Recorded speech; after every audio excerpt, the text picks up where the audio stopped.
Friends, ದಿನದ ಎಲ್ಲ ಪ್ರಮುಖ ಸುದ್ದಿಯನ್ನು ನಿಮಗೆ ತಲುಪಿಸೋ ಮಸ್ತ್ ಮಗ ಚಾನಲ್ನ ಫುಲ್ ನ್ಯೂಸ್ಗೆ ಸ್ವಾಗತ. ನಾನು ಅಮರ್ ಪ್ರಸಾದ್. ಏರ್ ಇಂಡಿಯಾ ವಿಮಾನದ ಬಗ್ಗೆ ಒಂದು ಆಘಾತಕಾರಿ ಮಾಹಿತಿ ಹೊರಬಿದ್ದಿದೆ. ವಿಮಾನ ಹಾರಾಟ ವೇಳೆ ಪೈಲಟ್ ಮಾದಕ ವಸ್ತು ಸೇವಿಸಿರೋದು, ಗಾಂಜಾ ಹೊಡೆದು ವಿಮಾನ ಹಾರಿಸಿರೋದು ಬೆಳಕಿಗೆ ಬಂದಿದೆ. ಇತ್ತೀಚೆಗಷ್ಟೇ ಆಗಸ್ಟ್ 4ನೇ ತಾರೀಕು ಥೈಲ್ಯಾಂಡ್ನ ಫುಕೆಟ್ನಿಂದ ದಿಲ್ಲಿಗೆ ಹಾರಾಟ ಮಾಡುತ್ತಿದ್ದ ಏರ್ ಇಂಡಿಯಾ ವಿಮಾನ ಮಾರ್ಗ ಮಧ್ಯೆ ದಿಢೀರಂತ 300 ಅಡಿ ಕುಸಿತಿತ್ತು.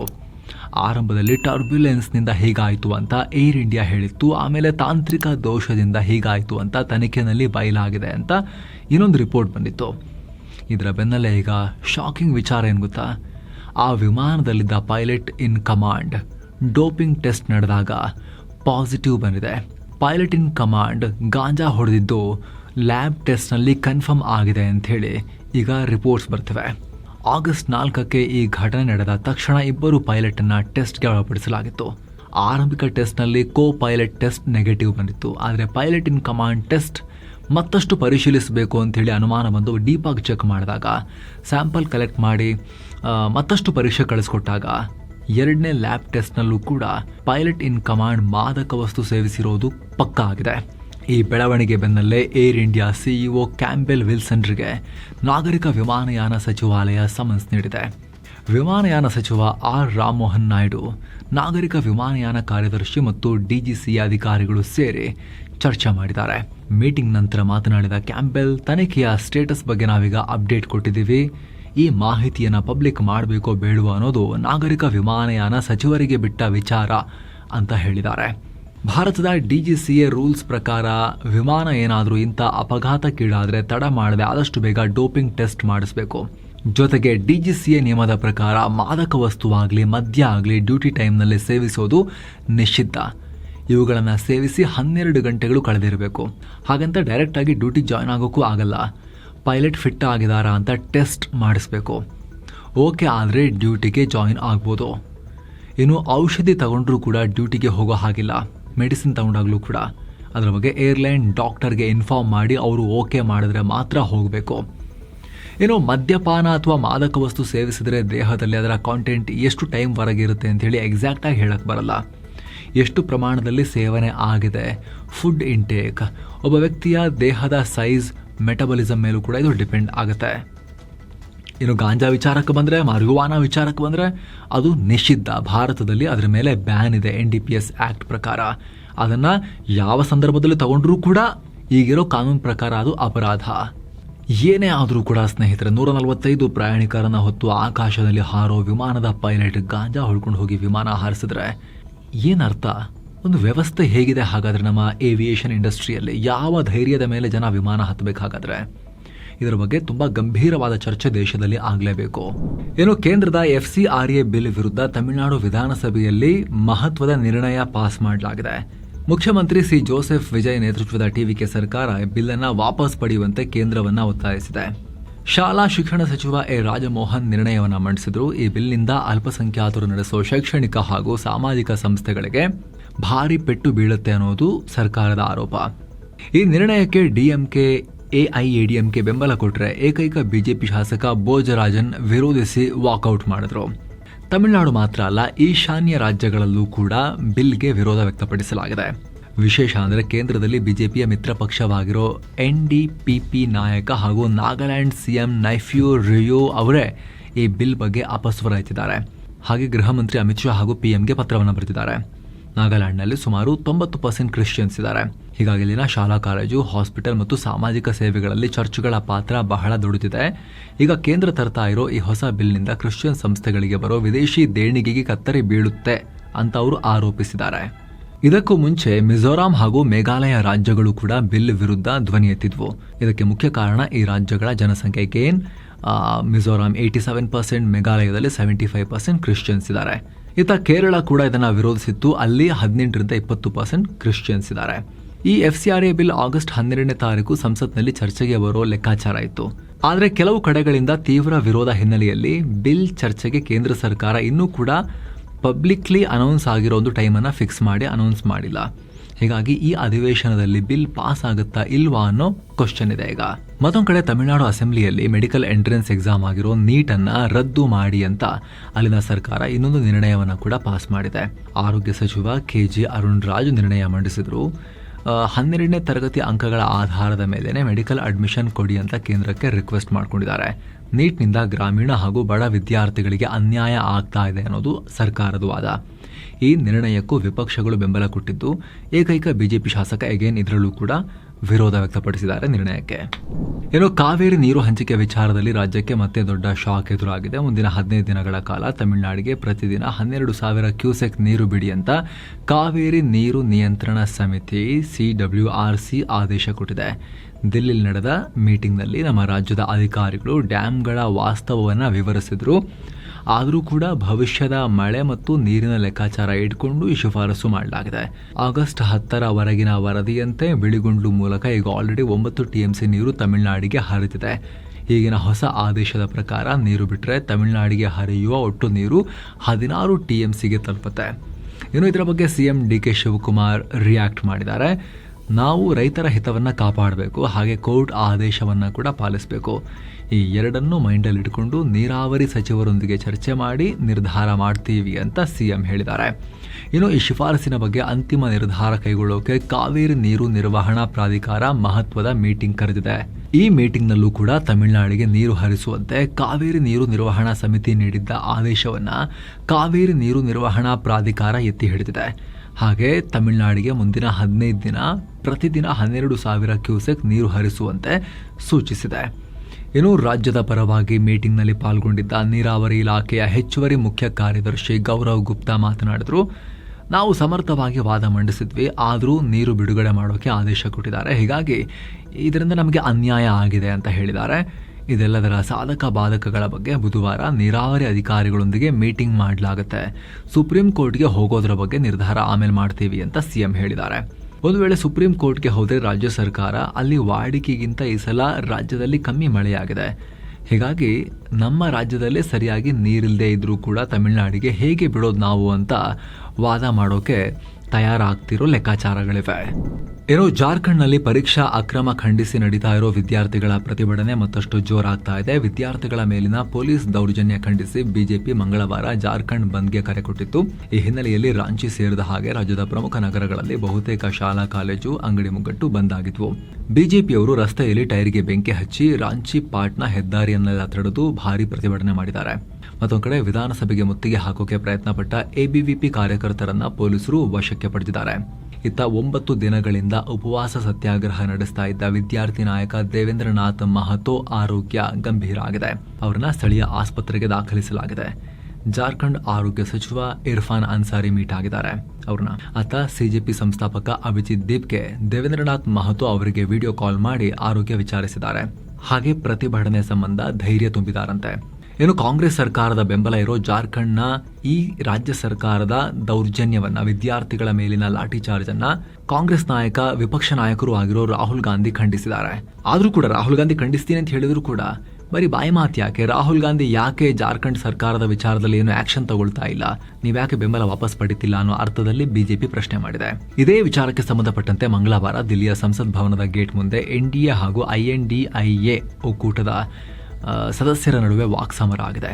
ಇತ್ತ ಅರವಿಂದ್ ಕೇಜ್ರಿವಾಲ್ ಹಾಗೂ ಆಜಾದ್ ಸಮಾಜ್ ಪಾರ್ಟಿ ನಾಯಕ ಚಂದ್ರಶೇಖರ್ ಆಜಾದ್ ರಾವಣ ವಿದ್ಯಾರ್ಥಿಗಳ ಹೋರಾಟಕ್ಕೆ ಬೆಂಬಲ ಕೊಟ್ಟಿದ್ದಾರೆ. ಜೊತೆಗೆ ಮುಖ್ಯಮಂತ್ರಿ ಹೇಮಂತ್ ಸೊರೇನ್ ಕೂಡ ರಿಯಾಕ್ಟ್ ಮಾಡಿದ್ದಾರೆ. ವಿದ್ಯಾರ್ಥಿಗಳಿಗೆ ನ್ಯಾಯ ಒದಗಿಸೋಕೆ ನಾವು ಕಮಿಟ್ ಆಗಿದ್ದೇವೆ, ಮಾತುಕತೆ ಮಾಡೋಣ. ಆದರೆ ಬಿಜೆಪಿ ಇದರಲ್ಲಿ ಪಾಲಿಟಿಕ್ಸ್ ಮಾಡ್ತಾ ಇದೆ, ವಿದ್ಯಾರ್ಥಿಗಳ ದಿಕ್ಕು ತಪ್ಪಿಸ್ತಾ ಇದ್ದಾರೆ ಅಂತ ಜಾರ್ಖಂಡ್ ಮುಖ್ಯಮಂತ್ರಿ ಸೊರೇನ್ ಹೇಳಿದ್ದಾರೆ. ಇದಕ್ಕೆ ಪ್ರತಿಕ್ರಿಯೆ ಕೊಟ್ಟಿರೋ ವಿದ್ಯಾರ್ಥಿಗಳು, ನಮ್ಮ ಹೋರಾಟಕ್ಕೂ ರಾಜಕೀಯಕ್ಕೂ ಯಾವುದೇ ಸಂಬಂಧ ಇಲ್ಲ, ಯಾರು ಬೆಂಬಲ ಕೊಟ್ಟರು ತಗೊಳ್ತೀವಿ ಅಷ್ಟೇ. ನಮ್ಮ ಏಕೈಕ ಗುರಿ CM ಹೇಮಂತ್ ಸೊರೇನ್ ಅವರಿಂದ ನಮಗೆ ನ್ಯಾಯ ಸಿಗಬೇಕು ಅನ್ನೋದು ಮಾತ್ರ ಅಂತ ವಿದ್ಯಾರ್ಥಿಗಳು ಪ್ರತಿಕ್ರಿಯೆ ಕೊಟ್ಟಿದ್ದಾರೆ. ಸೋಮವಾರ ಉದ್ವಿಗ್ನತೆ ಹೆಚ್ಚಾದಾಗ ಪೊಲೀಸರು ಟಿಯರ್ ಗ್ಯಾಸ್, ವಾಟರ್ ಕ್ಯಾನನ್ ಎಲ್ಲವನ್ನ ಬಳಸಿದ್ರು, ಲಾಠಿ ಚಾರ್ಜ್ ಕೂಡ ಮಾಡಿದ್ರು. ಈ ವೇಳೆ 18 ವಿದ್ಯಾರ್ಥಿಗಳು ಗಾಯಗೊಂಡಿದ್ದಾರೆ ಅಂತ ಗೊತ್ತಾಗಿದೆ. 40 ಜನರನ್ನ ಬಂಧಿಸಲಾಗಿತ್ತು. ಅತ್ತ 40 ಪೊಲೀಸರು ಕೂಡ ಗಾಯಗೊಂಡಿದ್ದಾರೆ ಅಂತ ಪೊಲೀಸ್ ಅಧಿಕಾರಿಗಳು ಹೇಳಿದ್ದಾರೆ. ಸಂಸತ್ನ ಮುಂಗಾರು ಅಧಿವೇಶನದಲ್ಲಿ ವಿಪಕ್ಷಗಳ ಗದ್ದಲದ ನಡುವೆನೇ ಕೇಂದ್ರ ಸರ್ಕಾರ ಹಲವು ಮಹತ್ವದ ಮಸೂದೆಗಳನ್ನು ಪಾಸ್ ಮಾಡಿದೆ. ಕೇರಳ ರಾಜ್ಯದ ಹೆಸರನ್ನು ಅಧಿಕೃತವಾಗಿ ಕೇರಳಂ ಅಂತ ಬದಲಾಯಿಸುವ ಮಸೂದೆಗೆ ಲೋಕಸಭೆಯಲ್ಲಿ ಧ್ವನಿಮತದ ಮೂಲಕ ಅಂಗೀಕಾರ ಸಿಕ್ಕಿದೆ. ಈ ಮೂಲಕ ಕೇರಳ ರಾಜ್ಯದ ಬಹು ವರ್ಷಗಳ ಬೇಡಿಕೆ ಕಡೆಗೂ ಈಗ ಈಡೇರಿದೆ. ಕೇರಳಂನ ಬಹು ವರ್ಷದ ಬೇಡಿಕೆ ಈಡೇರಿದೆ. ಜೊತೆಗೆ ರಾಷ್ಟ್ರೀಯ ಸಹಕಾರ ಅಭಿವೃದ್ಧಿ ನಿಗಮ ತಿದ್ದುಪಡಿ ಮಸೂದೆ ಹಾಗೂ ರಾಜ್ಯಸಭೆಯಲ್ಲಿ ಟ್ರೈಬ್ಯುನಲ್ ರಿಫಾರ್ಮ್ಸ್ ಮಸೂದೆ ಕೂಡ ಪಾಸ್ ಆಗಿದೆ. ಇನ್ನೊಂದು ಕಡೆ ರಾಜ್ಯ ಸರ್ಕಾರಗಳು ಖನಿಜಗಳ ಮೇಲೆ ತೆರಿಗೆ ಹಾಕುವುದನ್ನು ನಿರ್ಬಂಧಿಸೋ ಗಣಿ ಮತ್ತು ಖನಿಜ ತಿದ್ದುಪಡಿ ಮಸೂದೆ ಮಂಡನೆಯಾಗಿದೆ. ಆದರೆ ಇದು ರಾಜ್ಯಗಳ ಆರ್ಥಿಕ ಹಕ್ಕನ್ನು ಕಸಿದುಕೊಳ್ಳುತ್ತೆ ಅಂತ ವಿಪಕ್ಷಗಳು ತೀವ್ರ ವಿರೋಧ ವ್ಯಕ್ತಪಡಿಸಿವೆ. ಮತ್ತೊಂದು ಕಡೆ ವಿದೇಶಿ ದೇಣಿಗೆ ನಿಯಂತ್ರಣ FCRA ತಿದ್ದುಪಡಿ ಬಿಲ್ ವಿಚಾರದಲ್ಲಿ ವಿಪಕ್ಷಗಳಲ್ಲೇ ಭಿನ್ನಾಭಿಪ್ರಾಯ ಇದೆ. ಒಂದು ಕಡೆ ಕಾಂಗ್ರೆಸ್ ಮತ್ತು TMC ಬಿಲ್ಲನ್ನು ಸಂಪೂರ್ಣವಾಗಿ ವಾಪಸ್ ಪಡಿಬೇಕು ಅಂತ ಆಗ್ರಹ ಮಾಡ್ತಾ ಇದ್ರೆ, DMK, ಶರದ್ ಪವಾರ್ ಬಣದ NCP, ಸಮಾಜವಾದಿ ಪಾರ್ಟಿ, BJD ಪಕ್ಷಗಳು ಈ ಬಿಲ್ಲನ್ನು ಜಂಟಿ ಸಂಸದೀಯ ಸಮಿತಿ JPCಗೆ ಕಳಿಸಬೇಕು ಅಂತ ಒತ್ತಾಯಿಸ್ತಿವೆ. ಸರ್ಕಾರ ಕೂಡ ಅದೇ ಯೋಚನೆಯಲ್ಲಿದೆ ಅಂತ ಮೂಲಗಳು ಹೇಳಿರೋದಾಗಿ ಮಾಹಿತಿ ಸದ್ಯಕ್ಕೆ ಬರ್ತಾ ಇದೆ. ಇದೆಲ್ಲದರ ನಡುವೆ ಜಾರ್ಖಂಡ್ನಲ್ಲಿ ವಿದ್ಯಾರ್ಥಿಗಳ ಮೇಲಿನ ಲಾಠಿ ಚಾರ್ಜ್ ಹಾಗೂ ನೀಟ್ ವಿವಾದದ ಬಗ್ಗೆ ಗೃಹ ಮಂತ್ರಿ ಅಮಿತ್ ಶಾ ಉತ್ತರಿಸಬೇಕು ಅಂತ ವಿಪಕ್ಷಗಳು ಗದ್ದಲ ಮಾಡಿದ್ರು. ಇತ್ತ ವಿಪಕ್ಷ ನಾಯಕ ರಾಹುಲ್ ಗಾಂಧಿ ಚರ್ಚೆಯಿಂದ ಓಡ್ ಹೋಗ್ತಿದ್ದಾರೆ ಅಂತ ಆರೋಪಿಸಿ NDA ಸಂಸದರು ಸಂಸತ್ ಆವರಣದಲ್ಲಿ ಪೋಸ್ಟರ್ ಹಿಡಿದು ಪ್ರತಿಭಟಿಸಿದ್ದಾರೆ. ಅಂದಹಾಗೆ ಜುಲೈ 20ರಿಂದಲೂ ಕೂಡ ಯಾವುದೇ ಚರ್ಚೆ ಕರೆಕ್ಟಾಗಿ ಪಾರ್ಲಿಮೆಂಟ್ನಲ್ಲಿ ಆಗಿಲ್ಲ. ಒಂದು ಕಡೆ ಅಮಿತ್ ಶಾ ಸದನಕ್ಕೆ ಒಂದು ಉತ್ತರ ಕೊಡಬೇಕು, ಮೋದಿ ಸ್ಟೂಡೆಂಟ್ಸ್ಗೆ ಸಾರಿ ಕೇಳಬೇಕು ಅಂತ ವಿಪಕ್ಷಗಳು ಪಟ್ಟು ಹಿಡಿದು ಪ್ರತಿಭಟನೆ ಮಾಡ್ತಿದ್ದಾರೆ. ಆದರೆ ಮತ್ತೊಂದು ಕಡೆ ಕೇಂದ್ರ ಸರ್ಕಾರ ನಾವಿದ್ರ ಬಗ್ಗೆ ಚರ್ಚೆಗೆ ರೆಡಿ ಇದ್ದೀವಿ, ಕಾಂಗ್ರೆಸ್ಸೇ ಕೋಆಪರೇಟ್ ಮಾಡ್ತಿಲ್ಲ, ರಾಹುಲ್ ಗಾಂಧಿನೇ ಕೋಆಪರೇಟ್ ಮಾಡ್ತಿಲ್ಲ ಅಂತ ಹೇಳ್ತಾ ಇದ್ದಾರೆ. ಜೊತೆಗೆ BJPಯವರು ದಿಲ್ಲಿ ಪ್ರತಿಭಟನೆಯೊಂದಿಗೆ ಜಾರ್ಖಂಡ್, ಪಂಜಾಬ್ ಬಗ್ಗೆನೂ ಡಿಸ್ಕಸ್ ಮಾಡಬೇಕು ಅಂತ ಹೇಳ್ತಿದ್ದಾರೆ. ಅಮಿತ್ ಶಾ ಉತ್ತರ ಕೊಡೋಕೆ 2 ದಿನದಿಂದ ರೆಡಿ ಇದ್ದಾರೆ. ಆದರೆ ಇದಕ್ಕೆ ಪ್ರತಿಪಕ್ಷಗಳೇ ಬಿಡ್ತಾ ಇಲ್ಲ ಅನ್ನೋದು ಸರ್ಕಾರದ ಕಡೆಯಿಂದ ವಾದ ಮಾಡಿದ ಕೇಂದ್ರ ಸಚಿವ ಕಿರಣ್ ರಿಜಿಜು ಅವರ ಆರ್ಗ್ಯುಮೆಂಟ್ ಇದು. ಇನ್ನು ಫೈನಲಿ ಕೇವಲ 2 ದಿನ ಅಂದರೆ ಆಗಸ್ಟ್ 13ರವರೆಗೆ ಮಾತ್ರ ಅಧಿವೇಶನ ಇರುತ್ತೆ. ಅಷ್ಟರ ಒಳಗಡೆ ಇದ್ರ ಬಗ್ಗೆ ಚರ್ಚೆ ಆಗುತ್ತಾ ಅನ್ನೋದನ್ನ ನಾವು ವೆಯ್ಟ್ ಮಾಡಿ ನೋಡಬೇಕು. ಇನ್ನು ಪುರಿ ಜಗನ್ನಾಥ, ಕೋನಾರ್ಕ, ಭುವನೇಶ್ವರ, ಉದಯಗಿರಿ ಮತ್ತು ಸ್ಕಂದಗಿರಿ ಕೇವ್ಸ್, ಬಿರಾಜದೇವಿ ಮತ್ತು ತಾರತಾರಿಣಿ ಶಕ್ತಿಪೀಠ ಸೇರಿ ಎಲ್ಲ ಸ್ಥಳಗಳಿಗೆ ಪ್ರವಾಸ ಎಲ್ಲವನ್ನ ಒಳಗೊಂಡಿರೋ ಪ್ಯಾಕೇಜ್. ಆಸಕ್ತರು ಕಾಲ್ ಮಾಡಿ ಬುಕ್ ಮಾಡಿಕೊಂಡು ಹೋಗಿ ಬರ್ಬೋದು ಸ್ನೇಹಿತರೆ. ಇನ್ನೊಂದು ಕಡೆ ತಮಿಳುನಾಡು ವಿಧಾನಸಭೆಯಲ್ಲಿ ಭಾಷೆ ಧರ್ಮದ ಬಗ್ಗೆ ಹೊಸ ವಿವಾದ.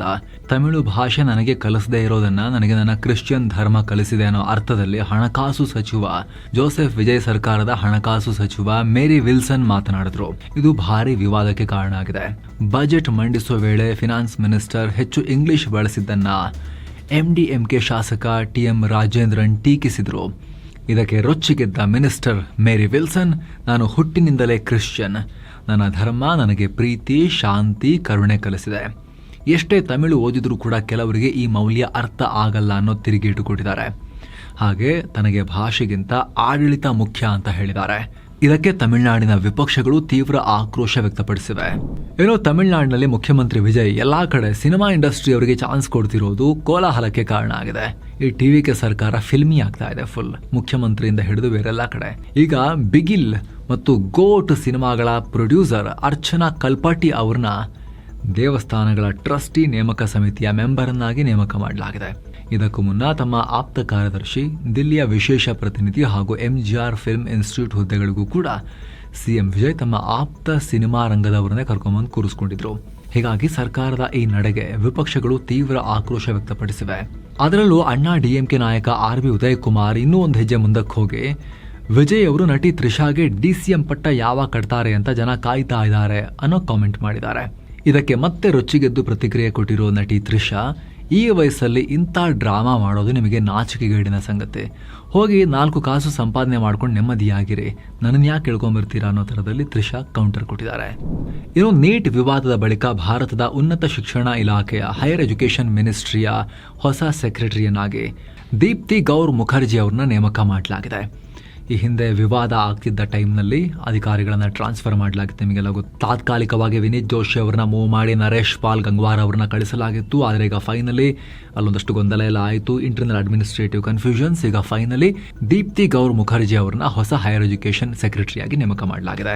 ಇದಕ್ಕೂ ಮುಂಚೆ ಈ ದೀಪ್ತಿ ಅವರು ಕಾರ್ಪೊರೇಟ್ ಅಫೇರ್ಸ್ ಮಿನಿಸ್ಟ್ರಿಯ ಸೆಕ್ರೆಟರಿ ಆಗಿದ್ರು. ಅಂದಹಾಗೆ ನರೇಶ್ ಗಂಗ್ವಾರ್ ಅವ್ರನ್ನ ಹೆಸರು ತಾವು ಮತ್ತೆ ಡ್ರಾಪ್ ಮಾಡಿದಾರಲ್ಲ ಅಲ್ಲಿ ಹೈಯರ್ ಎಜುಕೇಷನ್ ಸೆಕ್ರೆಟರಿ ಪೋಸ್ಟ್ಗೆ.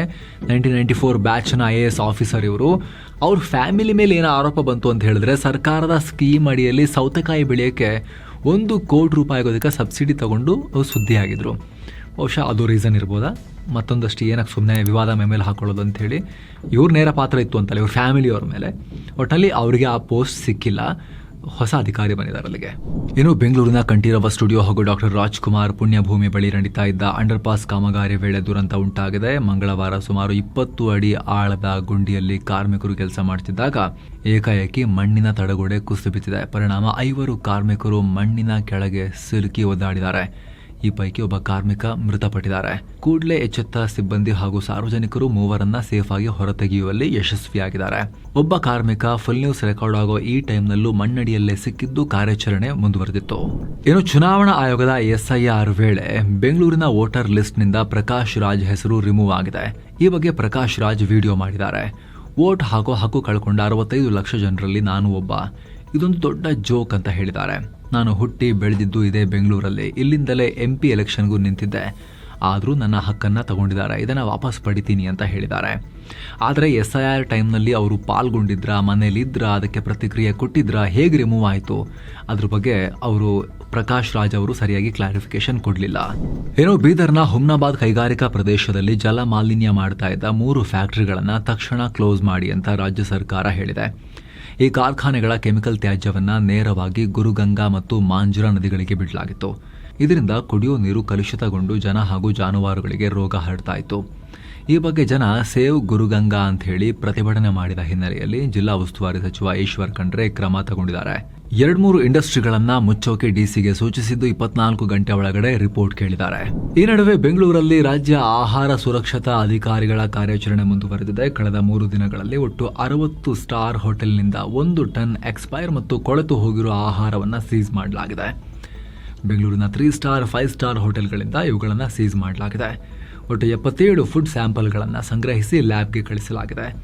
ತಪಾಸಣೆ ವೇಳೆ ಬ್ರಿಗೇಡ್ ರೋಡ್ನಲ್ಲಿರೋ ಮೆಕ್ಡೊನಾಲ್ಡ್ಸ್ನಲ್ಲೂ ಕೂಡ ಆರೋಗ್ಯಾಧಿಕಾರಿಗಳು ಚೆಕ್ ಮಾಡಿದ್ದಾರೆ. ಈ ವೇಳೆ ಯೂಸ್ ಮಾಡಿರೋ ಎಣ್ಣೆಯನ್ನು ದೀರ್ಘಕಾಲದವರೆಗೆ ಉಪಯೋಗಿಸೋಕೆ ಮೆಗ್ನೀಸಿಯಂ ಸಲ್ಫೈಡ್ ಕೆಮಿಕಲನ್ನು ಎಣ್ಣೆಗೆ ಅವರು ಮಿಕ್ಸ್ ಮಾಡಿರೋದು ಗೊತ್ತಾಗಿದೆ. ಎಣ್ಣೆಯಲ್ಲಿ ಇದನ್ನು ಬಳಸೋಕೆ ಅವಕಾಶ ಇಲ್ಲ, ಬ್ಯಾನ್ ಮಾಡಲಾಗಿದೆ. ಆದರೂ ಕೂಡ ಇದನ್ನು ಮಾಡಿದ್ದಾರೆ. ಹೀಗಾಗಿ ಆಹಾರ ಅಧಿಕಾರಿಗಳು ಮೆಕ್ಡೊನಾಲ್ಡ್ಸ್ಗೆ ನೋಟಿಸ್ ಕೊಟ್ಟಿದ್ದಾರೆ. ತನಿಖೆ ನಡೀತಾ ಇದೆ. ಇನ್ನೊಂದು ಕಡೆ ಹೊಸಕೋಟೆಯಲ್ಲಿರೋ ಜೆಪ್ಟೋ ವೇರ್ ಹೌಸ್ ಮೇಲೂ ಕೂಡ ಆಹಾರ ಇಲಾಖೆ ದಾಳಿ ಮಾಡಿದೆ. ಈ ವೇಳೆ ವೇರ್ ಹೌಸ್ನಲ್ಲಿ ಸ್ವಚ್ಛತೆ ಇಲ್ಲದೆ ಇರೋದು ಬೆಳಕಿಗೆ ಬಂದಿದೆ. ಅತ್ತ ಇಂದಿರಾ ಕ್ಯಾಂಟೀನ್ ಮೇಲೂ ಕೂಡ ಆಹಾರ ಅಧಿಕಾರಿಗಳು ರೇಡ್ ಮಾಡಿದ್ದಾರೆ. ವೇಳೆ ಗೊಟ್ಟಿಗೆರೆಯ ಇಂದಿರಾ ಕ್ಯಾಂಟೀನ್ನಲ್ಲಿ ಸ್ವಚ್ಛತೆ ಇಲ್ಲದ ಕಾರಣ ಹೆಗ್ಗಣ ಮತ್ತು ಇಲಿಗಳು ಕಂಡು ಬಂದಿವೆ. ಅಡುಗೆ ಮನೆ ಕ್ಲೀನ್ ಆಗಿರಲಿಲ್ಲ. ಹೀಗಾಗಿ ಇಂದಿರಾ ಕ್ಯಾಂಟೀನ್ ಗುತ್ತಿಗೆ ಪಡೆದವರಿಗೆ ನೋಟಿಸ್ ಕೊಡಲಾಗಿದೆ ಅಂತ ಆಹಾರ ಸುರಕ್ಷತಾ ಇಲಾಖೆ ಆಯುಕ್ತ ಶ್ರೀನಿವಾಸ್ ಅವರು ಮಾಹಿತಿ ಕೊಟ್ಟಿದ್ದಾರೆ. ಹಲವಾರು ಕಡೆ ಇಂದಿರಾ ಕ್ಯಾಂಟೀನ್ ಮೇಲೂ ಕೂಡ ರೇಡ್ ಆಗಿದೆ. ಇನ್ನು ಸ್ನೇಹಿತರೆ, ನಾವು ಆರೋಗ್ಯ ಸಚಿವ UT ಖಾದರ್ ಅವರನ್ನೇ ಸಂಪರ್ಕಿಸಿ ಅವ್ರನ್ನ ರಿಕ್ವೆಸ್ಟ್ ಮಾಡ್ಕೊಂಡಿನಿ ಮತ್ತು ಇದ್ರ ಬಗ್ಗೆ ಮಾತಾಡಬೇಕು ಅಂಥೇಳಿ. ಅವ್ರು ನಮಗೆ ಸಮಯವನ್ನು ಕೊಟ್ಟರು. ನಾವು ಅವ್ರ ಮನೆಗೆ ಹೋಗಿ ಎಲ್ಲ ಪ್ರಶ್ನೆಗಳನ್ನು ಈ ರೇಡ್ಗೆ ಸಂಬಂಧಪಟ್ಟಂತೆ, ಏಡ್ಸ್ಗೆ ಸಂಬಂಧಪಟ್ಟಂತೆ, ಉತ್ತರ ಕರ್ನಾಟಕ ಭಾಗದ ಮಕ್ಕಳ ಅಪೌಷ್ಟಿಕತೆ, ಮಂಗಳೂರಿಗಿರೋ ಗ್ರೋತ್ ಅಪಾರ್ಚುನಿಟೀಸ್ ಎಲ್ಲದರ ಬಗ್ಗೆ ನಾವು ಚರ್ಚೆ ಮಾಡಿದ್ದೀವಿ ಸ್ನೇಹಿತರೆ. ಆಲ್ರೆಡಿ ಈ ಪಾಡ್ಕಾಸ್ಟ್ ಪಬ್ಲಿಷ್ ಆಗಿದೆ. ಫುಲ್ ನ್ಯೂಸ್ ಎಂಡಲ್ಲಿ ಅದನ್ನು ನಾವು ಸ್ಕ್ರೀನ್ ಮೇಲೆ ತರ್ತೀವಿ. ನೀವು ಫುಲ್ ನ್ಯೂಸ್ ಮುಗಿತಾ ಆ ಇಂಟರ್ವ್ಯೂಗೆ, ಪಾಡ್ಕಾಸ್ಟ್ಗೆ ನೀವು ಜಂಪ್ ಆಗ್ಬೋದು. ಇನ್ನು ತುಂಬಾ ಜನ ಆಲ್ರೆಡಿ ನೋಡಿದವರಲ್ಲಿ ಕಾಮೆಂಟ್ ಮಾಡಿದಿರಿ, ಕೃಷ್ಣ ಬೈರೇಗೌಡರ ಸಂದರ್ಶನ ಮಾಡಿ ಅಂತ. ನಾವು ಅವರಿಗೆ ಇವಾಗಲ್ಲ, ನಾವು ಅವ್ರನ್ನ ಅಪ್ರಿಷಿಯೇಟ್ ಮಾಡಿದ್ದೀವಿ ಬಹಳ ಹಿಂದೆನೇ. ಅವರು ಮಾಡ್ರನ್ ಆಗಿ ಕೆಲಸ ಮಾಡ್ತಿದ್ದಾರೆ, ಸ್ವಲ್ಪ ನೋ ನಾನ್ಸೆನ್ಸ್ ಮಿನಿಸ್ಟರ್ ಅಂತ ನಾವು ಈ ಹಿಂದೆನೇ ಅಪ್ರಿಷಿಯೇಟ್ ಮಾಡಿದ್ದೀವಿ. ಜೊತೆಗೆ ಅವ್ರನ್ನ ನಾವು 2 ಇಯರ್ಸಿಂದ, ಅವರು ಈ ಹಿಂದೆ ಕಂದಾಯ ಮಂತ್ರಿ ಆಗಿರೋ ಟೈಮ್ನಿಂದಲೂ ಕೂಡ ನಾವು ಅವ್ರನ್ನ ಮಲ್ಟಿಪಲ್ ಟೈಮ್ಸ್ ಅಪ್ರೋಚ್ ಮಾಡಿದ್ದೀವಿ. ಆದರೆ ಅವರ ಆಪ್ತ ವಲಯದಿಂದ, ಅವರ ಕಾಂಟ್ಯಾಕ್ಟ್ ಪಾಯಿಂಟ್ಸ್ ಇರ್ತಾರಲ್ಲ, ಅವರೆಲ್ಲರ ಬಳಿ ನಾವು ಚೆಕ್ ಮಾಡಿದಾಗಲೂ ಕೂಡ ನಮಗೆ ಅವರ ಸಮಯ ಇನ್ನೂ ಸಿಕ್ಕಿಲ್ಲ. ಇನ್ನು ರಾಷ್ಟ್ರೀಯ ಭದ್ರತಾ ಸಲಹೆಗಾರ ಅಜಿತ್ ದೋವಲ್ ಹಾಗೂ ಅಮೆರಿಕದ ಟ್ರಂಪ್ ಆಪ್ತ US ರಾಯಭಾರಿ ಭಾರತಕ್ಕೆ ಸೆರ್ಗಿಯೋ ಘೋರ್ ದಿಲ್ಲಿಯಲ್ಲಿ ಮಹತ್ವದ ಮೀಟಿಂಗ್ ಮಾಡಿದ್ದಾರೆ. ಜಾಗತಿಕ ಭದ್ರತಾ ಸವಾಲುಗಳನ್ನು ಎದುರಿಸೋಕೆ ಭಾರತ ಅಮೆರಿಕದ ಪಾರ್ಟ್ನರ್ಶಿಪ್ ತುಂಬಾ ಮಹತ್ವದ್ದು ಅಂತ ಈ ಮೀಟಿಂಗ್ ಬಳಿಕ ಗೋರ್ ಹೇಳಿದ್ದಾರೆ. ರಕ್ಷಣೆ, ವ್ಯಾಪಾರ ಹಾಗೂ ನಿರ್ಣಾಯಕ ಖನಿಜಗಳ ವಿಚಾರದಲ್ಲಿ 2 ರಾಷ್ಟ್ರಗಳ ಸಹಕಾರವನ್ನು ಗಟ್ಟಿ ಮಾಡೋ ಬಗ್ಗೆ ಕೂಡ ಇಬ್ಬರು ಚರ್ಚೆ ಮಾಡಿದ್ದಾರೆ. ಇದಕ್ಕೂ ಮುನ್ನ ಅಮೆರಿಕ ಉಪಾಧ್ಯಕ್ಷ JD ವ್ಯಾನ್ಸ್ ಕೂಡ PM ನರೇಂದ್ರ ಮೋದಿ ಅವರೊಂದಿಗೆ ಫೋನ್ನಲ್ಲಿ ಮಾತಾಡಿ ರಕ್ಷಣೆ ಮತ್ತು ಇಂಧನ ಭದ್ರತೆ ಬಗ್ಗೆ ಚರ್ಚೆ ಮಾಡಿದರು. ಮಿಡಲ್ ಈಸ್ಟ್ನ ಉದ್ವಿಗ್ನತೆ, Pak, Saudi, Turkey defence deal ಬೆನ್ನಲ್ಲೇ ಈ ಹೈ ಲೆವೆಲ್ ಮೀಟಿಂಗ್, ಈ ಭಾರತ ಅಮೆರಿಕ ನಡುವಿನ ಇಂಟರಾಕ್ಷನ್ಸ್ ಮಹತ್ವ ಪಡ್ಕೊಳ್ತಾ ಇದೆ. ಬ್ರಿಕ್ಸ್ ರಾಷ್ಟ್ರಗಳು ಪೇಮೆಂಟ್ ಸಿಸ್ಟಮ್ಸ್ ಮತ್ತು ಸೆಂಟ್ರಲ್ ಬ್ಯಾಂಕ್ ಡಿಜಿಟಲ್ ಕರೆನ್ಸಿಗಳನ್ನು ಲಿಂಕ್ ಮಾಡೋ ಬಗ್ಗೆ ಚರ್ಚೆ ಮಾಡ್ತಿವೆ ಅಂತ RBI ಗವರ್ನರ್ ಮಲ್ಹೋತ್ರಾ ಹೇಳಿದ್ದಾರೆ. ಬೇರೆ ರಾಷ್ಟ್ರಗಳಿಗೆ ಮಾಡೋ ಕ್ರಾಸ್ ಬಾರ್ಡರ್ ಪೇಮೆಂಟ್ಸ್ ಖರ್ಚನ್ನು ಕಮ್ಮಿ ಮಾಡೋಕೆ ಹಾಗೂ ಎಫಿಷಿಯನ್ಸಿ ಜಾಸ್ತಿ ಮಾಡೋಕೆ ಈ ತರಹದ ಆಪ್ಷನ್ಸ್ ಬಗ್ಗೆ ನಾವು ಎಕ್ಸ್ಪ್ಲೋರ್ ಮಾಡ್ತಾ ಇದ್ದೀವಿ. ಇನ್ನು ಆರಂಭಿಕ ಹಂತದಲ್ಲೇ ಇದೆ ಅಂತ ಹೇಳಿದ್ದಾರೆ. ಬ್ರಿಕ್ಸ್ನಲ್ಲಿ Brazil, Russia, India, China, South Africa ಸೇರಿ ಇತರ ರಾಷ್ಟ್ರಗಳಿವೆ. ವಿಶೇಷ ಅಂದರೆ 2026 ಬ್ರಿಕ್ಸ್ ಸಮಿಟನ್ನು ಭಾರತ ಹೋಸ್ಟ್ ಮಾಡ್ತಾ ಇದೆ. ಇದರಲ್ಲೂ ಕೂಡ ಕ್ರಾಸ್ ಬಾರ್ಡರ್ ಪೇಮೆಂಟ್ಸ್ ಬಗ್ಗೆ ಜೋರಾಗಿ ಚರ್ಚೆಯಾಗುತ್ತೆ. ಇದೇ ವೇಳೆ ನಮ್ಮ ರೂಪಾಯಿನ ಇಂಟರ್ನ್ಯಾಷನಲ್ ಲೆವೆಲ್ನಲ್ಲಿ ಬೆಳೆಸೋಕೆ, ಗ್ಲೋಬಲ್ ಟ್ರೇಡ್ಗೆ ಲೋಕಲ್ ಕರೆನ್ಸಿಗಳನ್ನೇ ಬಳಸ್ಕೊಳ್ಳೋಕೆ RBI ತನ್ನ ಪ್ರಯತ್ನ ಮುಂದುವರಿಸುತ್ತೆ ಅಂತ ಮಲ್ಹೋತ್ರಾ ಹೇಳಿದ್ದಾರೆ. ಹಾಗಂತ ಆಲ್ಟರ್ನೇಟಿವ್ ಆಗಿ ಬ್ರಿಕ್ಸ್ ಕರೆನ್ಸಿ, ಡಾಲರ್ ಮುಂದೆ ಫೈಟ್ ಮಾಡೋಕ್ಕೆ ಸಪರೇಟ್ ಕರೆನ್ಸಿ ಅಂತ ಯಾವುದೇ ಐಡಿಯಾ ನಮಗಿಲ್ಲ ಅಂತ ಭಾರತ ಆಲ್ರೆಡಿ ಕ್ಲಾರಿಫಿಕೇಶನ್ ಕೊಟ್ಟಿದೆ. ಆ ಕ್ಲಾರಿಫಿಕೇಶನ್ ಕೊಟ್ಟರೂ ಕೂಡ ಸಡನ್ ಆಗಿ ಅಮೆರಿಕವನ್ನ ಎದುರು ಹಾಕೊಳ್ಳದೆ ಹಂತ ಹಂತವಾಗಿ ಈ ರಾಷ್ಟ್ರಗಳ ನಡುವೆ ಪೇಮೆಂಟ್ ಸಿಸ್ಟಮ್ಸ್ ಅನ್ನ ಇಂಟಿಗ್ರೇಟ್ ಮಾಡಿ ಬಲಯುತಗೊಳಿಸಿ ಅಮೆರಿಕ ಆಧಾರಿತ ಪೇಮೆಂಟ್ ಸಿಸ್ಟಮ್ಸ್ ಮೇಲಿನ ಡಿಪೆಂಡೆನ್ಸಿಯನ್ನು ಕಮ್ಮಿ ಮಾಡ್ತಾ ಹೋಗೋ ಹೆಜ್ಜೆಯಂತೂ ಇಲ್ಲಿ ಅವ್ರು ಹೇಳಿಲ್ಲ ಅಂದ್ರೂ ಕೂಡ ಕಾಣಿಸ್ತಾ ಇದೆ. ಮತ್ತೊಂದು ಕಡೆ ಇರಾನ್ ಬೆಂಬಲಿತ ಹುತಿ ಬಂಡುಕೋರರು ಇನ್ನೊಂದು ಹಡಗಿನ ಮೇಲೆ ದಾಳಿ ಮಾಡಿದ್ದಾರೆ. ಬಾಬೆಲ್ ಮಂಡೆಬ್ ಜಲಸಂಧಿಯಲ್ಲಿ ತಿಹಾಮಾ ಅನ್ನೋ ಕಾರ್ಗೋ ಹಡಗಿನ ಮೇಲೆ ಕನಿಷ್ಠ 3 ಜನರ ಪ್ರಾಣ ಹೋಗಿದೆ. ಯೆಮೆನಿ ಕೋಸ್ಟ್ ಗಾರ್ಡ್ ಅಧಿಕಾರಿಗಳು ಮಾಹಿತಿ ಕೊಟ್ಟಿದ್ದಾರೆ. ಮೃತಪಟ್ಟವರಲ್ಲಿ 2 ಪಾಕಿಸ್ತಾನಿಗಳಿದ್ದಾರೆ ಈ ಸಲ, ಮತ್ತೊಬ್ಬ ಇಂಡೋನೇಷ್ಯಾ ವ್ಯಕ್ತಿ. ಈ ತಿಹಾಮಾ ಹಡಗು ತಾಂಜೇನಿಯಾ ಧ್ವಜವನ್ನು ಹೊಂದಿತ್ತು. ಒಮಾನ್ನ ಸಲಾಲಾನಿಂದ ಜಿಬೂಟಿಗೆ ಹೋಗ್ತಾ ಇದ್ದ ವೇಳೆ ದಾಳಿಯಾಗಿದೆ. ಇನ್ನು ಬಾಂಗ್ಲಾ ಪ್ರಧಾನಿ ತಾರಿಕುರ್ ರೆಹಮಾನ್ಗೆ ಭಾರತದ ಕಡೆಯಿಂದ ಆಹ್ವಾನ ಹೋಗಿದೆ. ಭಾರತಕ್ಕೆ ದ್ವಿಪಕ್ಷೀಯ ಭೇಟಿ ನೀಡಿ ಅಂತ ಇನ್ವೈಟ್ ಮಾಡಲಾಗಿದೆ. ಸದ್ಯ ಬಾಂಗ್ಲಾ ಬಿಮ್ಸ್ಟೆಕ್ನ ಅಧ್ಯಕ್ಷತೆ ವಹಿಸಿರೋದ್ರಿಂದ ಸೆಪ್ಟೆಂಬರ್ 12ರಿಂದ 13ರ ತನಕ ದಿಲ್ಲಿ ನಡೆಯಲಿರೋ ಬ್ರಿಕ್ಸ್ ಸಮಿಟ್ಗೂ ಪ್ರತಿನಿಧಿ ಕಳಿಸಿ ಅಂತಲೂ ಆಹ್ವಾನಿಸಲಾಗಿದೆ. ಬಾಂಗ್ಲಾದಲ್ಲಿರೋ ಭಾರತದ ಹೈಕಮಿಷನರ್ ದಿನೇಶ್ ತ್ರಿವೇದಿ ತಾರಿಕುರ್ ರೆಹಮಾನ್ರನ್ನ ಮೀಟ್ ಆಗಿ ಆನಂತರ ಇದನ್ನು ಹೇಳಿದ್ದಾರೆ. ಈ ನಡುವೆ ಭಾರತದ ರಾ ಮುಖ್ಯಸ್ಥರಾದ ಪರಾಗ್ ಜೈನ್ ಬಾಂಗ್ಲಾ ಭೇಟಿ ಕೊಟ್ಟಿದ್ದಾರೆ. ಈ ವೇಳೆ ಬಾಂಗ್ಲಾ ಪ್ರಧಾನಿ ತಾರಿಕುರ್ ರೆಹಮಾನ್ರ ಡಿಫೆನ್ಸ್ ಅಫೇರ್ಸ್ ಅಡ್ವೈಸರ್ ನಿವೃತ್ತ brigadier general doctor AKM Shamsul ಇಸ್ಲಾಂರನ್ನ ನಮ್ಮ ರಾ ಚೀಫ್ ಢಾಕಾದಲ್ಲಿ ಮೀಟ್ ಆಗಿದ್ದಾರೆ. ಬಾಂಗ್ಲಾದ directorate general of forces intelligence ನೀಡಿರುವ ಆಹ್ವಾನದ ಮೇರೆಗೆ ಈ ಅಫಿಷಿಯಲ್ ವಿಸಿಟ್. ಪರಾಗ್ ಜೈನ್ ನೇತೃತ್ವದ 4 ಸದಸ್ಯರ ನಿಯೋಗ ಬಾಂಗ್ಲಾಗ್ ಹೋಗಿತ್ತು. ಈ ನಿಯೋಗ ಬಾಂಗ್ಲಾದ ಗೃಹ ಮಂತ್ರಿ ಸಲಾಹುದ್ದೀನ್ ಅಹಮದ್ ಮತ್ತು ಬಾಂಗ್ಲಾ ಲಾ ಎನ್ಫೋರ್ಸ್ಮೆಂಟ್ ಏಜೆನ್ಸಿಗಳನ್ನ ಕೂಡ ಮೀಟ್ ಆಗಿದ್ದಾರೆ. ಭಾರತದ ಡಿಪ್ಲೊಮ್ಯಾಟಿಕ್ ಮೂಲಗಳ ಪ್ರಕಾರ ಇದೊಂದು ರುಟೀನ್ ವಿಸಿಟ್ ಅಂತ ಹೇಳಿಕೊಂಡಿದ್ದಾರೆ. ಭದ್ರತಾ ಪರಿಸ್ಥಿತಿ ಮತ್ತು ಇತರ ವಿಚಾರಗಳ ಬಗ್ಗೆ 2 ರಾಷ್ಟ್ರಗಳು ತಮ್ಮ ಒಪಿನಿಯನ್ ಅನ್ನ ಶೇರ್ ಮಾಡ್ಕೊಳ್ಳೋಕೆ ಅಂತ ಹೇಳಿದ್ದಾರೆ. ಏನೋ ಸಿರಿಯಾ ಮಾಜಿ ಅಧ್ಯಕ್ಷ ಬಶರ್ ಅಲ್ ಅಸಾದ್ಗೆ ಅಲ್ಲಿನ ಕೋರ್ಟ್ ಗಲ್ಲು ಶಿಕ್ಷೆ ವಿಧಿಸಿದೆ. ಸಿರಿಯಾದಲ್ಲಿ ನಡೆದ 14 ವರ್ಷಗಳ ಅಂತರ್ ಯುದ್ಧದ ವೇಳೆ ಬರೋಬ್ಬರಿ 5 ಲಕ್ಷ ಜನರನ್ನ ಹತ್ಯೆ ಮಾಡಿರೋ ಆರೋಪ, ಮಾನವೀಯತೆ ವಿರುದ್ಧದ ಅಪರಾಧ ಎಸಗಿದ ಆರೋಪ ಈ ಶಿಕ್ಷೆಯನ್ನ ಘೋಷಿಸಲಾಗಿದೆ. ಆದರೆ ಅಸಾದ್ ಸಿರಿಯಾದಲ್ಲಿ ಸದ್ಯಕ್ಕಿಲ್ಲ. ಅಸಾದ್ ಜೊತೆಗೆ ಆತನ ಸಹೋದರ ಮೊಹೆರ್ ಮತ್ತು ಸಂಬಂಧಿ ಅತೆಫ್ ನಜೀಬ್ಗೂ ಕೋರ್ಟ್ ಮರಣದಂಡನೆ ವಿಧಿಸಿದೆ. ಇದರಲ್ಲಿ ಅಪ್ರಾಪ್ತರನ್ನ ಮುಗಿಸಿರೋ ಆರೋಪ ಹೊತ್ತಿರೋ ನಜೀಬ್ ಸದ್ಯ ಜೈಲಿನಲ್ಲಿದ್ದಾನೆ. ಡಿಸೆಂಬರ್ 2024ರಲ್ಲಿ ಸಿರಿಯಾದಲ್ಲಿ ಅಸಾದ್ ಆಡಳಿತ ಪತನ ಆಗಿ ಹೊಸ ಸರ್ಕಾರ ಬಂದಾಗ ಅಸಾದ್ ಮತ್ತು ಆತನ ಸಹೋದರ ಸಿರಿಯಾದಿಂದ ರಷ್ಯಾದ ಮಾಸ್ಕೋಗೆ ಪರಾರಿಯಾಗಿ ಅವರು ಗೈರು ಹಾಜರಾಗಿದ್ದರು ವಿಚಾರಣೆಗೆ. ಅವರ ಅನುಪಸ್ಥಿತಿಯಲ್ಲೇ ತೀರ್ಪನ್ನು ಪ್ರಕಟಿಸಲಾಗಿದೆ. ಅವರು ಪುಟಿನ್ ಆಶ್ರಯದಲ್ಲಿದ್ದಾರೆ. ಈಗ ಮಾಜಿ ಡಿಕ್ಟೇಟರ್ಗಳು ಸಿರಿಯಾದಲ್ಲಿ ಸ್ನೇಹಿತರೆ ಬರೋಬ್ಬರಿ 50 ವರ್ಷಗಳ ಕಾಲ ಇದೇ ಅಸದ್ ಮನೆತನ ಆಡಳಿತ ನಡೆಸಿ ಸರ್ವಾಧಿಕಾರವನ್ನು ಮೆರೆದು ಕ್ರೌರ್ಯವನ್ನು ಮೆರೆದಿದ್ರು. ಏನೋ ಮಹತ್ವದ ಬೆಳವಣಿಗೆಯಲ್ಲಿ ನಾಸಾ ಈಗ ತನ್ನ ಮೂನ್ ಬೇಸ್ ಯೋಜನೆಗೆ ಇಸ್ರೋಗೆ ಆಹ್ವಾನ ಕೊಟ್ಟಿದೆ. ಆರ್ಟೆಮಿಸ್ ಮಿಷನ್ನ ಭಾಗವಾಗಿ ಈ ಆಹ್ವಾನ ಬಂದಿದೆ. ಬೆಂಗಳೂರಲ್ಲಿ ನಡೆದ India US civil space joint working group meeting ವೇಳೆ ಈ ನಿರ್ಧಾರ ಆಗಿದೆ. ಮೂನ್ ಬೇಸ್ ಅಂದರೆ ಚಂದ್ರನ ಮೇಲೆ ಮನುಷ್ಯರು ದೀರ್ಘಕಾಲದವರೆಗೆ ಇದ್ದು ಕೆಲಸ ಮಾಡೋಕೆ ಬೇಕಾದ ಫೆಸಿಲಿಟಿ ಮತ್ತು ಸಿಸ್ಟಮ್ಗೆ ಮೂನ್ ಬೇಸ್ ಅಂತ ಈಗ ಮಾಡೋಕೆ ಹೊರಟಿರೋದು. ಇದನ್ನು ನಿರ್ಮಾಣ ಮಾಡೋಕೆ ನಾಸಾ ಇಸ್ರೋಗೆ ಆಹ್ವಾನ ಕೊಟ್ಟಿದೆ, ಬನ್ನಿ ನಮ್ಮ ಜೊತೆ ಸೇರ್ಕೊಳ್ಳಿ ಅಂತ. ಆದರೆ ಇದರಲ್ಲಿ ಭಾರತದ ಪಾತ್ರ ಎಕ್ಸಾಕ್ಟ್ಲಿ ಏನಿರುತ್ತೆ ಅನ್ನೋದನ್ನ ಇನ್ನೂ ಫೈನಲ್ ಆಗಿ ಅವರು ಕ್ಲಿಯರ್ ಮಾಡಿಲ್ಲ. ಭಾರತ ಕೂಡ ಜಾಯಿನ್ ಆಗ್ತಾ ಇದೆಯಾ ಇಲ್ವಾ ಅದು ಕೂಡ ಸ್ಪಷ್ಟ ಇಲ್ಲ.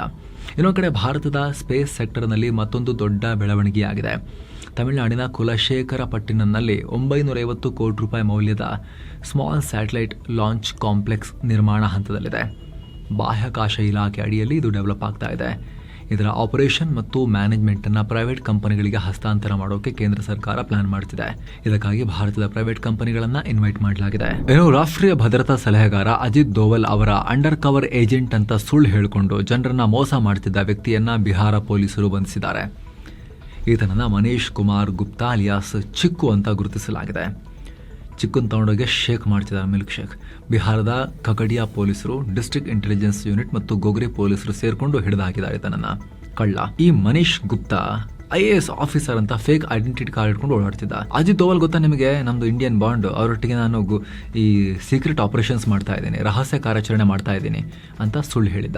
ಐಷಾರಾಮಿ ಕಾರುಗಳನ್ನ ಹಿಡ್ಕೊಂಡು IAS ಅಂತೆಲ್ಲ ಬೋರ್ಡ್ ಹಾಕೊಂಡು, ಭಾರತ ಸರ್ಕಾರದ ಬೋರ್ಡ್ ಎಲ್ಲ ಹಾಕೊಂಡು ಕಂಪ್ಲೀಟ್ ಸುಳ್ಳು ಐಡೆಂಟಿಟಿಯನ್ನು ಸೃಷ್ಟಿ ಮಾಡಿಕೊಂಡು ತಿರುಗಾಡ್ತಾ ಇದ್ದ. ಬಿಹಾರ ಸೇರಿ ಅನೇಕ ಕಡೆಗಳಲ್ಲಿ ವಂಚಿಸಿ ಕೋಟ್ಯಂತರ ರೂಪಾಯಿ ಸುಲಿಗೆ ಮಾಡಿದ್ದಾನೆ. 100 ಕೋಟಿ ರೂಪಾಯಿ ಮೌಲ್ಯದ ಅಕ್ರಮ ಆಸ್ತಿ ಮಾಡ್ಕೊಂಡಿದ್ದ ಅಂತಲೂ ಕೂಡ ಈಗ ಗೊತ್ತಾಗಿದೆ. ಇನ್ನು ಭಾರತದ ರಿಯಲ್ ಎಸ್ಟೇಟ್ ಸೆಕ್ಟರ್ನಲ್ಲಿ ಹೊಸ ದಾಖಲೆ. ಒಂದು ಮನೆಗೆ 271 ಕೋಟಿ ರೂಪಾಯಿಗೆ ಸೇಲ್ ಆಗಿದೆ. ಒಂದು ಮನೆ ಅಪಾರ್ಟ್ಮೆಂಟ್ ಕಾಂಪ್ಲೆಕ್ಸ್ನಲ್ಲಿ ಗುರುಗ್ರಾಮ್ನ DLF ದಿ ಡಾಲಿಯಾಸ್ ಪ್ರಾಜೆಕ್ಟ್ನಲ್ಲಿ ಒಂದು ಪೆಂಟ್ ಹೌಸ್ ಮೇಲ್ಗಡೆ ಫ್ಲೋರಲ್ಲಿ ಇರುತ್ತಲ್ಲ, ಅದು 271 ಕೋಟಿ ರೂಪಾಯಿಗೆ ಸೇಲ್ ಆಗಿದೆ. ಭಾರತದಲ್ಲೇ ಸಿಂಗಲ್ ಯೂನಿಟ್ ಮನೆಗಳ ಸೇಲ್ನಲ್ಲಿ ಅತಿ ದೊಡ್ಡ ಡೀಲ್ ಅಂತ ಇದು ಕರೆಸ್ಕೊಂಡಿದೆ. ಉದ್ಯಮಿ ಮಾನವ್ ಸರ್ದಾನ ಈ ಪೆಂಟ್ ಹೌಸ್ ಅನ್ನ ಖರೀದಿ ಮಾಡಿರೋದು 17,200 square feet super built-up area ಮತ್ತು 10,500 ಸ್ಕ್ವೇರ್ ಫೀಟ್ ಕಾರ್ಪೆಟ್ ಏರಿಯಾವನ್ನ ಇದು ಹೊಂದಿದೆ. ಕಾರ್ಪೆಟ್ ಏರಿಯಾ ಕೌಂಟ್ ಮಾಡಿದ್ರೆ ಪರ್ ಸ್ಕ್ವೇರ್ ಫೀಟ್ 2.6 ಲಕ್ಷ ರೂಪಾಯಿ ಬಿದ್ದಿದೆ ಇದಕ್ಕೆ ಪರ್ ಸ್ಕ್ವೇರ್ ಫೀಟ್. ಇನ್ನು ಅತ್ಯಾಚಾರ ಆರೋಪದಡಿ IPL ನಲ್ಲಿ ಡೆಲ್ಲಿ ಕ್ಯಾಪಿಟಲ್ಸ್ ತಂಡದ 23 ವರ್ಷದ ಯುವ ಆಟಗಾರ ವಿಕೆಟ್ ಕೀಪರ್ ಬ್ಯಾಟ್ಸ್ಮನ್ ಅಭಿಷೇಕ್ ಪೋರೆಲ್ರನ್ನ ಬಂಗಾಳ ಪೊಲೀಸರು ಬಂಧಿಸಿದ್ದಾರೆ. ಮದುವೆ ನೆಪದಲ್ಲಿ ಅತ್ಯಾಚಾರ ಮಾಡಿದ್ದಲ್ಲದೆ ಖಾಸಗಿ ವಿಡಿಯೋ ಎಲ್ಲ ಶೂಟ್ ಮಾಡಿಟ್ಕೊಂಡು ಬ್ಲ್ಯಾಕ್ ಮೇಲ್ ಮಾಡ್ತಾ ಇದ್ದ ಈ ಪೋಖ್ರಿ ಅಂತ ಹೇಳಿ ಮೆಡಿಕಲ್ ವಿದ್ಯಾರ್ಥಿನಿಯೊಬ್ಬರು ದೂರು ಕೊಟ್ಟಿದ್ರು. ಹಾಗೆ ದಿಲ್ಲಿಯಲ್ಲಿದ್ದಾಗ ತನ್ನ ಮೇಲೆ ಹಲ್ಲೆ ಮಾಡಿ ರೂಮ್ನಲ್ಲಿ ಕೂಡಿ ಹಾಕಿದ್ದ ಅಂತ ಕೂಡ ಸಂತ್ರಸ್ತೆ ಅಭಿಷೇಕ್ ಪೊರೆಲ್ ವಿರುದ್ಧ ಗಂಭೀರ ಆರೋಪ ಮಾಡಿದ್ರು. ಆದರೆ ಈ ಬಗ್ಗೆ ಪೊಲೀಸರು ಸರಿಯಾಗಿ ಕ್ರಮ ಕೈಗೊಳ್ಳದೇ ಇದ್ದಾಗ ಸಂತ್ರಸ್ತೆ ಕೋಲ್ಕತ್ತಾ ಹೈಕೋರ್ಟ್ ಮೆಟ್ಟಿಲೇರಿದ್ರು. ಅರ್ಜಿ ವಿಚಾರಣೆ ನಡೆಸಿದ ಹೈಕೋರ್ಟ್ ಆರೋಪಿಯ ಬಂಧನಕ್ಕೆ ಆದೇಶ ಕೊಟ್ಟಿತ್ತು. ಅದರ ಬೆನ್ನಲ್ಲೇ ಎಚ್ಚೆತ್ತ ಪೊಲೀಸರು ಕ್ರಿಕೆಟಿಗನನ್ನ ಅರೆಸ್ಟ್ ಮಾಡಿದ್ದಾರೆ. ಏನೋ ಭಾರತದ ಷೇರುಪೇಟೆ ಲಾಸ್ ಮಾಡಿಕೊಂಡಿದೆ. ದಿನದ ವಹಿವಾಟಿನ ಅಂತ್ಯಕ್ಕೆ ಸೆನ್ಸೆಕ್ಸ್ 388 ಪಾಯಿಂಟ್ಸ್ ಅಥವಾ 0.49% ಬಿದ್ದು 78,154ಕ್ಕೆ ತಲುಪಿದೆ. ನಿಫ್ಟಿ 112 ಪಾಯಿಂಟ್ಸ್ ಅಥವಾ 0.46% ಬಿದ್ದು 24,471ಕ್ಕೆ ರೀಚ್ ಆಗಿದೆ. ನಿಫ್ಟಿ ಮಿಡ್ ಕ್ಯಾಪ್ 150 ಇಂಡೆಕ್ಸ್ 0.05% ಬಿದ್ದರೆ Nifty small cap 250 index 0.20% rise ಆಗಿದೆ. ಅಗೇನ್ ಹಾರ್ಮುಜ್ ಜಲಸಂಧಿ ರಿಓಪನ್ ಮತ್ತು ಅಮೆರಿಕ ಇರಾನ್ ನಡುವೆ ಒಪ್ಪಂದ ಆಗೋದರ ಸುತ್ತ ಇರೋ ಅನಿಶ್ಚಿತತೆ ಮುಂದುವರೆದಿದೆ. ಇದರಿಂದ ಕ್ರೂಡ್ ಆಯಿಲ್ ಬೆಲೆ ಕೂಡ ಏರಿಕೆಯಾಗ್ತಿದೆ. ಈ ವಿಡಿಯೋ ರೆಕಾರ್ಡ್ ಆಗೋ ವೇಳೆ ಪ್ರತಿ ಬ್ಯಾರೆಲ್ ಬ್ರೆಂಟ್ ಕ್ರೂಡ್ ಆಯಿಲ್ ಬೆಲೆ $88.9 ಇತ್ತು. ಹೀಗಾಗಿ ಮಾರುಕಟ್ಟೆಯಲ್ಲಿ ಪ್ರಾಫಿಟ್ ಬುಕಿಂಗ್ ನಡೆದು ಲಾಸ್ ಆಗಿದೆ. BL, NTPC, Kotak bank, ICICI bank, ಸನ್ pharma ರೆಡ್ನಲ್ಲಿದ್ವು. Eternal, Infosys, tighten, HCL tech, TCS tech Mahindra ಗ್ರೀನ್ನಲ್ಲಿದ್ವು. ಒಟ್ಟಾರೆ BSEನಲ್ಲಿ 2,033 ಸ್ಟಾಕ್ಸ್ ಗ್ರೀನ್ನಲ್ಲಿದ್ದರೆ 2,279 ಸ್ಟಾಕ್ಸ್ ರೆಡ್ನಲ್ಲಿದ್ವು. ಡಾಲರ್ ಮುಂದೆ ರೂಪಾಯಿ ಮೌಲ್ಯ 13 ಪೈಸೆ ಇನ್ನಷ್ಟು ಬಿದ್ದು $95.43 ತಲುಪಿದೆ. ಇನ್ನು ಕೋಲ್ ಇಂಡಿಯಾ ಕೆನಡಾದ ವೆಲ್ತ್ ಮಿನರಲ್ಸ್ ಕಂಪನಿಯ ಯೂನಿಟ್ ಅನ್ನ ಖರೀದಿ ಮಾಡೋಕೆ ಪ್ಲಾನ್ ಮಾಡ್ತಾ ಇದೆ. ಯಾಕಂತ ಹೇಳಿದ್ರೆ ಇವರ ಕಣ್ಣು ಬಿದ್ದಿರೋದು ಚಿಲಿಯಲ್ಲಿರೋ ಲಿಥಿಯಂ ಗಣಿಗಳ ಮೇಲೆ. ಈಗ ಎಲ್ಲ ಕಡೆ ಎಲೆಕ್ಟ್ರಿಕ್ ಗಾಡಿಗಳ ಟ್ರೆಂಡ್ ಅಲ್ವಾ, EV ಎನರ್ಜಿ ಸ್ಟೋರೇಜ್ ಸೇರಿ ಎಲ್ಲ ಕಡೆ ಬ್ಯಾಟ್ರಿಗಳ ಡಿಮಾಂಡ್ ಇದೆ. ಲಿಥಿಯಂ ತುಂಬಾ ಇಂಪಾರ್ಟೆಂಟ್. ಇದರಲ್ಲಿ ಚೈನಾದ ಪ್ರಾಬಲ್ಯ ಸದ್ಯಕ್ಕಿದೆ. ಹೀಗಾಗಿ ಚೈನಾ ಮೇಲೆ ಡಿಪೆಂಡ್ ಆಗೋದನ್ನು ಕಮ್ಮಿ ಮಾಡೋಕೆ ಸರ್ಕಾರ ನಮ್ಮದೇ ಕಂಪನಿಗಳಿಗೆ ವಿದೇಶದಲ್ಲಿ ಗಣಿ ಖರೀದಿ ಮಾಡೋಕೆ ಎನ್ಕರೇಜ್ ಮಾಡ್ತಾ ಇದೆ. ಚಿಲಿಯನ್ನು ಯಾಕೆ ಟಾರ್ಗೆಟ್ ಅಂತ ಹೇಳಿದ್ರೆ ಅರ್ಜೆಂಟೀನಾ ಮತ್ತು ಬೊಲಿವಿಯಾ ಬಿಟ್ಟರೆ ಪ್ರಪಂಚದಲ್ಲೇ ಅತಿ ಹೆಚ್ಚು 13 ಮಿಲಿಯನ್ ಮೆಟ್ರಿಕ್ ಟನ್ ಲಿಥಿಯಂ ಇರೋದು ಚಿಲಿಯಲ್ಲಿ. ಇನ್ನು ಸೆಪ್ಟೆಂಬರ್ 30ರಿಂದ ನ್ಯಾಷನಲ್ ಸ್ಟಾಕ್ ಎಕ್ಸ್ಚೇಂಜ್ನ NSEನ ನಿಫ್ಟಿ 50 ಈ ಇಂಡೆಕ್ಸ್ನಲ್ಲಿ ದೊಡ್ಡ ಬದಲಾವಣೆ ಆಗ್ತಾ ಇದೆ. IT ಕಂಪನಿ ವಿಪ್ರೋವನ್ನು ತೆಗೆದು ಆ ಜಾಗಕ್ಕೆ BSE ಎಕ್ಸ್ಚೇಂಜ್ ಅನ್ನು ಸೇರಿಸ್ತೀವಿ ಅಂತ NSE ಹೇಳಿದೆ. ಇದಕ್ಕೇನು ಕಾರಣ ಅಂದರೆ ಕಳೆದ 6 ತಿಂಗಳ ಆವರೇಜ್ ಫ್ರೀ ಫ್ಲೋಟ್ ಮಾರ್ಕೆಟ್ ಕ್ಯಾಪಿಟಲೈಸೇಷನ್ನಲ್ಲಿ ಚೇಂಜಸ್ ಆಗಿರೋದು. ಕಂಪನಿಯ ಮೌಲ್ಯದಲ್ಲಿ ಸಾರ್ವಜನಿಕರು ಟ್ರೇಡ್ ಮಾಡಬಹುದಾದ ಷೇರುಗಳ ಸರಾಸರಿ ವ್ಯಾಲ್ಯೂನಲ್ಲಿ BSE ಮೇಲ್ ಬಂದಿದೆ. BSE ಮಾರ್ಕೆಟ್ ಕ್ಯಾಪ್ ಇಂಡೆಕ್ಸ್ನಲ್ಲಿದ್ದ ಅತಿ ಚಿಕ್ಕ ಕಂಪನಿ ವಿಪ್ರೋಗಿಂತ 1.5 ಪಟ್ಟು ಜಾಸ್ತಿ ಆಗಿದೆ. ಹೀಗಾಗಿ NSE ಮಾಡೋ ಈ ಸೆಮಿ ಆನ್ಯುವಲ್ ರಿವ್ಯೂನಲ್ಲಿ ಈ ನಿರ್ಧಾರ ಮಾಡಲಾಗ್ತಾ ಇದೆ. ಏನು ಸ್ನೇಹಿತರೆ, ಚಿನ್ನ ಮತ್ತು ಬೆಳ್ಳಿ ಬೆಲೆ ವಿಚಾರಕ್ಕೆ ಬಂದರೆ 24 ಕ್ಯಾರೆಟ್ನ 10 ಗ್ರಾಂ ಚಿನ್ನದ ಬೆಲೆಯಲ್ಲಿ 2,162 ರೂಪಾಯಿ ಜಾಸ್ತಿಯಾಗಿ 1,52,803 ರೂಪಾಯಿ ಆಗಿದೆ. 22 ಕ್ಯಾರೆಟ್ನ 10 ಗ್ರಾಂ ಚಿನ್ನದ ಬೆಲೆಯಲ್ಲಿ 1,981 ರೂಪಾಯಿ ಹೆಚ್ಚಾಗಿ 1,39,968 ರೂಪಾಯಿ ಆಗಿದೆ. 1 ಕೆಜಿ ಬೆಳ್ಳಿ ಬೆಲೆಯಲ್ಲಿ 3,979 ರೂಪಾಯಿ ಜಾಸ್ತಿಯಾಗಿ 2,35,352 ರೂಪಾಯಿ ಆಗಿದೆ. ಸೊ ಫ್ರೆಂಡ್ಸ್, ಇದಾಗಿತ್ತು ಇವತ್ತಿನ ಫುಲ್ ನ್ಯೂಸ್. ನಾವು ಕೊಯ್ದಿಲ್ಲ, ಏಳದಿಲ್ಲ, ಕಿರ್ಚಾಡಿಲ್ಲ, ಬರೀ ಸುದ್ದಿಯ ರೀತಿಯಲ್ಲಿ ನಿಮಗೆ ತಲುಪಿಸುವ ಪ್ರಯತ್ನವನ್ನು ಮಾಡಿದ್ದೀವಿ. ನಿಮಗಿದು ಇಷ್ಟ ಆಗ್ತಾ ಇದ್ರೆ ದಯವಿಟ್ಟು ವಿಡಿಯೋ ಕೆಳಗಿರೋ ಜಾಯಿನ್ ಬಟನ್ ಮೂಲಕ ಆಸಕ್ತ ವೀಕ್ಷಕರು ನಮ್ಮ ಚಾನಲ್ಗೆ ಮೆಂಬರ್ಸ್ ಆಗಿ ಜಾಯಿನ್ ಆಗ್ಬೋದು. ಎಲ್ಲ ಮೆಂಬರ್ ಓನ್ಲಿ ವೀಡಿಯೋಸನ್ನು ಕೂಡ ಆವಾಗ ನೋಡೋಕೆ ಶುರು ಮಾಡ್ಬೋದು. ಎಕ್ಸ್ಕ್ಲೂಸಿವ್ ಮೆಂಬರ್ಗಳಿಗೆ ಮಾತ್ರ ಸೆಪ್ರೇಟಾಗಿ ನಾವು ಮಾಡ್ತಿರೋ ವೀಡಿಯೋಸನ್ನು ಕೂಡ. ಹಲವಾರು ವಿಡಿಯೋಗಳ ಅರ್ಲಿ ಆಕ್ಸೆಸ್ ಪಡಿಬೋದು. ಎಲ್ಲಕ್ಕಿಂತ ಹೆಚ್ಚಾಗಿ ನಿಮ್ಮ ಒಂದೊಂದು ಮೆಂಬರ್ಶಿಪ್ ಕೂಡ ನಮ್ಮ ಚಾನಲ್ಗೆ ನೀವು ಕೂಡ ಅತಿ ದೊಡ್ಡ ಬೆಂಬಲ ಸ್ನೇಹಿತರೆ. ಆಸಕ್ತರು ವಿಡಿಯೋ ಕೆಳಗಿರೋ ಜಾಯಿನ್ ಬಟನ್ ಮೂಲಕ ನಮ್ಮ ಚಾನಲ್ಗೆ ಸೇರ್ಬೋದು. ಮತ್ತೆ ಭೇಟಿ ಆಗ್ತಿರೋಣ. ನಮಸ್ಕಾರ.